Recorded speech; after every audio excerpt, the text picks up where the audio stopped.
बातमी अमरावतीमधून आहे। अमरावतीवरून नागपूरला जाणाऱ्या भरधाव शिवशाही एसटी बसचा हा टायर फुटलेला आहे आणि त्यामुळे अपघात झालेला आहे। टायर आपोआप निघाल्याची ही घटना घडली आहे। 50 पेक्षा अधिक प्रवाशांचा जीव यामुळे सुदैवाने वाचलाय। अमरावती नागपूर महामार्गावरची ही धक्कादायक घटना आपण पाहतोय।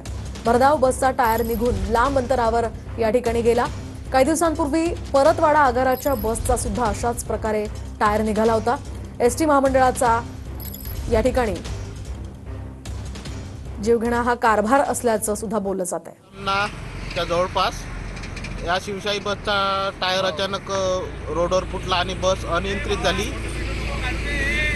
बसचा टायर निघून खूप दूरपर्यंत आलेला आहे। आज आमचा प्रवाशाचा जीव थोडक्यात वाचला, नाहीतर मोठा अनर्थ झाला असता। नादुरुस्त बसेस पाडवतं आणि प्रवाशांच्या जीवाची खेळ करतं। महामंडळाने थांबवायला पाहिजे। आज जर अपघात झाला असता तर कित्येक लोक मरण पावले असते। 50 पेक्षा अधिक प्रवासी या बसमध्ये खरं तर होते। सुदैवाने या ठिकाणी जीवितहानी टळली आहे।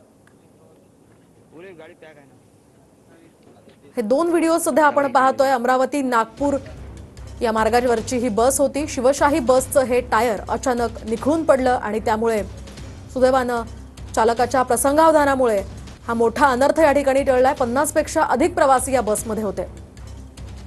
काही दिवसांपूर्वी सुद्धा अशीच एक घटना घडली होती। त्याचा हा व्हिडिओ सध्या आपण TV9 मराठीवर पाहतोय।